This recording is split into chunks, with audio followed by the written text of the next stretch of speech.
Time now to take a look at the French newspapers. I'm joined by Florence VILLEMINOT. Hi, Claire. Florence. We're going to start off with reactions to that news that France is dipping back into recession. That's right, that bad R word is on the cover of La Tribune, the business paper today, that says it's official, France is in recession. The communist newspaper L'Humanité looks at who the culprit might be, and they say there's no doubt about it. It's austerity. Austerity equals recession. According to L'Humanité, all the other economic indices are also in the red, so investment, production, growth, consumption, and especially purchasing power. L'Humanité focuses on that, and so does Aujourd'hui en France, that looks at this general feeling that things are bad now, but they're also going to get a lot worse.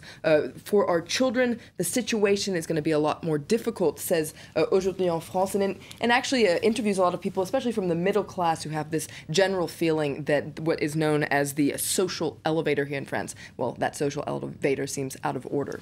So President Hollande will no doubt face some questions on this when he holds his second major national conference since being elected. That's right. That's this afternoon. And Le Figaro says that in this morose economic environment, well, he has his back against the wall. Now, his main goals are he's going to have to try to, well, dispel these growing doubts over his policies and also really reassure French people that he's in control, that he knows what direction he's pushing the country in. Now, the problem, according to Le Figaro, is that he already said this 6 months ago during his first official press conference. And they wonder, is he conscious of the urgency of the situation? And that word urgent, well, Libération, the left-leaning newspaper, is also addressing this issue and says that rather than panic and react in an urgent way, Hollande really needs to project himself in the future. What are his desires for the future? And that's on the front page of Libération. And Libération points out that, well, too often politicians succumb to this kind of dictatorship of the urgent. Too often they act with their heads down, maybe occasionally looking in the rearview mirror, but they never really project themselves truly in the future, according to Libération. It's the here and now that really dictates policy. Hollande's challenge is to find a way to be a firefighter and put out fires today, but also be an architect that's planning on the future. Now, something else he's probably going to be asked about is those rumors about a cabinet reshuffle. That's right. And Aujourd'hui en France points out that he actually himself hinted at these rumors that there could be a cabinet shuffle in an interview last week in Paris Match magazine. But the question is, when is this going to happen, and who is going to get the boot? Now, Hollande, during that interview, said that no minister was immune. So, according to Aujourd'hui en France, there's a lot of tension between different ministries. There's widespread speculation that it could be the Ministry of the Economy that will be targeted, and Aujourd'hui en France says that reshuffle could happen in June or July.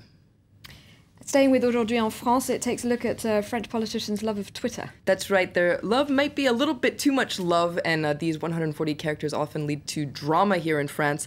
It seems like French politicians really don't hold back and lash out, perhaps forgetting that they have so many followers. The recent controversy is over conservative Christine Boutin. Now, she tweeted about Angelina Jolie's double mastectomy and suggested that maybe she did this to look more like a man. It was supposed to be a joke, but people really lashed out on social media. And Aujourd'hui en France says French politicians... That's pretty cruel. It's pretty cruel, bad joke, but Aujourd'hui en France says perhaps she needs a virtual PR agent.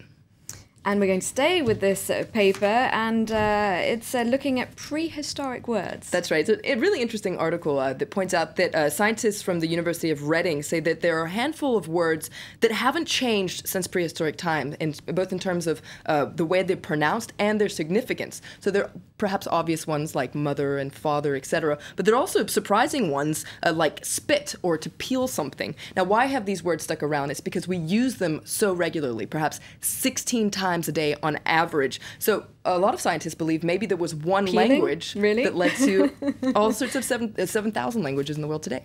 Wow, okay, I'll be sure to check it out. Thank you very much, Florence, for taking us through the papers. Stay tuned to France 24, all the latest headlines coming right up.